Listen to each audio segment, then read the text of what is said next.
तो अरशद मलिक साहब, क्योंकि आप पीआईए के भी सरबराह रहे हैं और आपसे ज़्यादा कोई नहीं जानता कि पाकिस्तान के जो इस तरह के जो रियासती इदारे हैं पीआईए जैसे, इनको बचाना और आगे लेके जाना कितना ज़रूरी है। मैं आपसे सवाल ये करना चाह रहा हूँ कि आप ये नहीं समझते कि जिस तरह के इंडिया ने इंडस वाटर ट्रीटी को अभी तक रिस्टोर नहीं किया और हमने भी जो उनके जहाज़ों के लिए एयर स्पेस है उसको अभी तक बंद रखा हुआ है, अगर पाकिस्तान और इंडिया का मामला ठीक हो जाता है, कश्मीर का मसला तय हो जाता है, तो क्या इसका ज़्यादा फ़ायदा इंडिया को नहीं है? क्योंकि उसकी इकॉनमी भी बड़ी है, उसका साइज़ भी बड़ा है।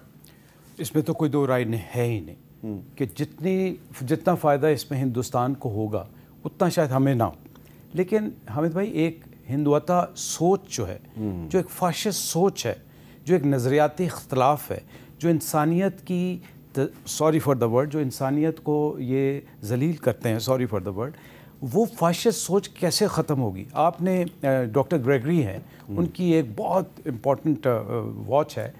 उन्होंने 2002 में और 1990 से लेके 2010 तक, फिर 2010 से लेके 2020 तक कई दफ़ा दुनिया को बताया कि गुजरात में ये सानिया होने वाला है। आपको याद होगा, ये वही साहब हैं जो यूनाइटेड स्टेट्स की स्टेट काउंसिल में भी रहे। इन्होंने ही रोहिंग्या की जो करारदाद और वो लिखा।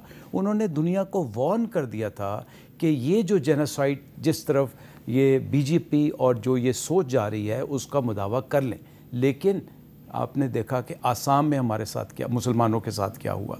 आपके कश्मीर में जो लिविंग राइट है वो ख़त्म किया गया। 6 लाख की फ़ौज आप उस पिंजरे में डाल देते हैं और फिर आप कहते हैं कि टेररिस्ट अटैक हो जाता है। मेरे ख़्याल में जब तक आप इस नज़रिए को दफन नहीं करेंगे, और इस दफन करने के लिए हम नहीं बल्कि पूरी दुनिया को सोचना पड़ेगा, वरना वही हाल जो नेतन्याहू गज़ा के मुसलमानों के साथ कर रहा है, जो कि आज से पहले भी इसी तरह की सोच करती रही है। तो हामिद भाई, सबसे पहले तो हिंदुस्तान के लोगों को एहसास करना पड़ेगा, फिर आलमी ताकतों को ये एहसास करना पड़ेगा कि इस मसले का हल उस सोच में है।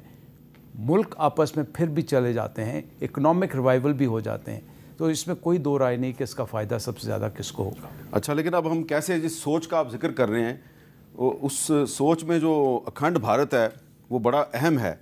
तो अखंड भारत के बारे में इंडियन मीडिया जो है वो पिछले 3-4 दिन में क्या कहता रहा, ख़ास तौर पे जब तक उनके एयर बेसिस पे अटैक नहीं हुआ था, तो उससे पहले वो अपनी कौम को क्या ख्वाब दिखा रहे थे। ये मैं पहले भी बता चुका हूँ, दोबारा मैं आपको बताना चाहता हूँ कि जो अखंड भारत है ना, इसमें सिर्फ पाकिस्तान शामिल नहीं है, इसमें बांग्लादेश भी शामिल है, इसमें अफ़गानिस्तान भी शामिल है, श्रीलंका, नेपाल, भूटान, बर्मा, मालदीव, यहाँ तक कि थाईलैंड को भी शामिल किया हुआ है।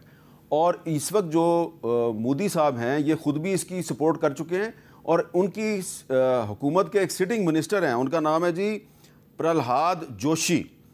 और प्रहलाद जोशी साहब एक ट्वीट कर चुके हैं जिसमें वो कह चुके हैं दी रिजॉल्व इज़ क्लियर अखंड भारत, और अखंड भारत का नक्शा भी जो है वो उन्होंने शेयर किया, और यही वो नक्शा है जो इंडिया की पार्लियामेंट में भी इसको आवेज़ा किया गया है।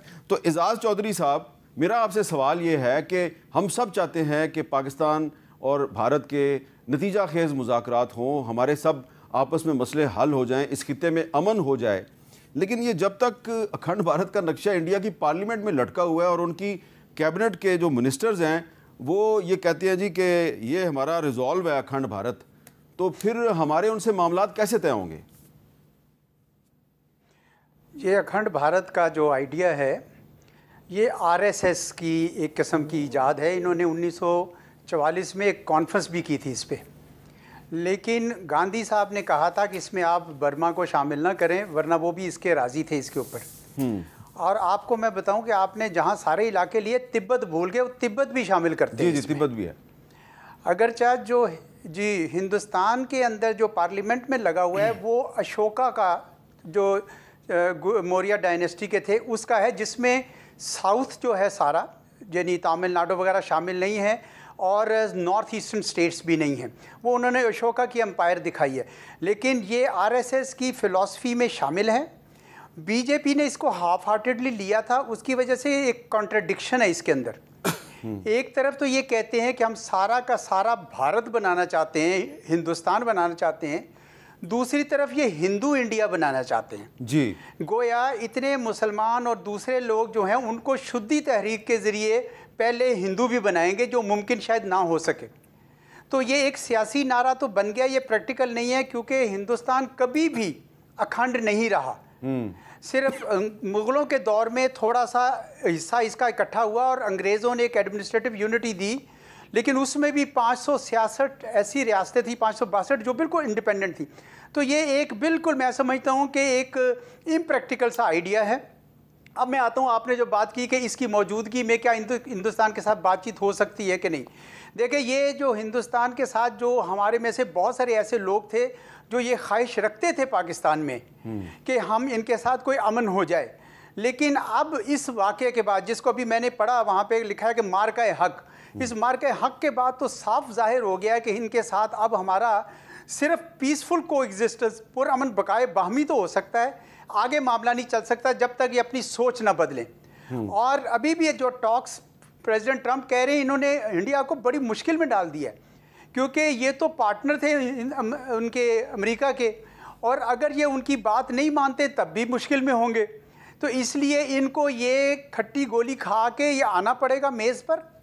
और मैं तलाल साहब की बात से इत्तेफाक करता हूँ कि कश्मीर का मामला तो अब आएगा ही आएगा, क्योंकि पूरी दुनिया मान गई है कि ये एजेंडा आइटम, लेकिन दो और एजेंडा आइटम बहुत ही ज़रूरी हैं। एक पानी का मसला, मेरा ख्याल है मुझे एक्सप्लेन करने की ज़रूरत नहीं है कि ये पाकिस्तान की बका के लिए कितना ज़रूरी है, और दूसरा जो है वो टेररिज्म, क्योंकि जो टेररिज्म ये हमारे मुल्क में कर रहे हैं, हमने उस तरीके से इनको ना धमकी लगाई ना दुनिया को बताया, लेकिन अब इंशाल्लाह पाकिस्तान कोई अपॉलोजेटिक नहीं है। पाकिस्तान एक बिल्कुल बड़े अच्छे कॉन्फिडेंस के साथ, एतमाद के साथ अपना एजेंडा पेश करेगा।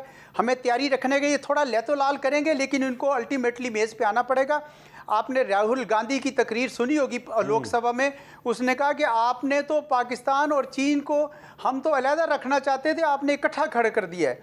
तो ये लोग मजबूर होंगे पाकिस्तान के साथ बातचीत करने में। Mark my words, not today not tomorrow but very सून।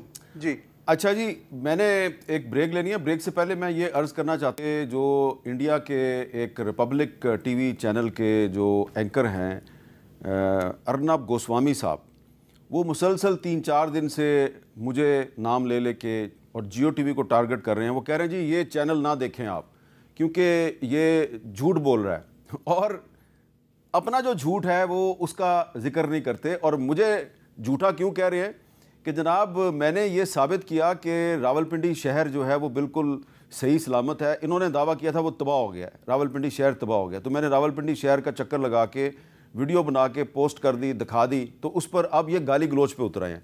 तो मैं अब गाली गलोच का जवाब तो नहीं दे सकता, लेकिन मैं ये ज़रूर कहना चाहता हूँ कि अर्नब गोस्वामी साहब, मैं जर्नलिस्ट हूँ, अब आप जर्नलिस्ट तो है नहीं हैं, क्योंकि आपको तो बीजेपी फंडिंग करती है।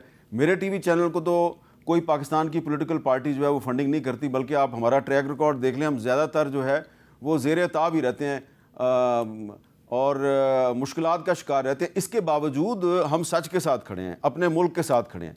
तो सच्चाई के साथ खड़े होना और अपने मुल्क के साथ खड़े होना जो है, ये अगर आपके ख्याल में गलत चीज़ है तो ये आपको मुबारक हो ये नज़रिया, लेकिन हम तो पहले भी सच्चाई के साथ खड़े थे, आइंदा भी सच्चाई के साथ खड़े रहेंगे।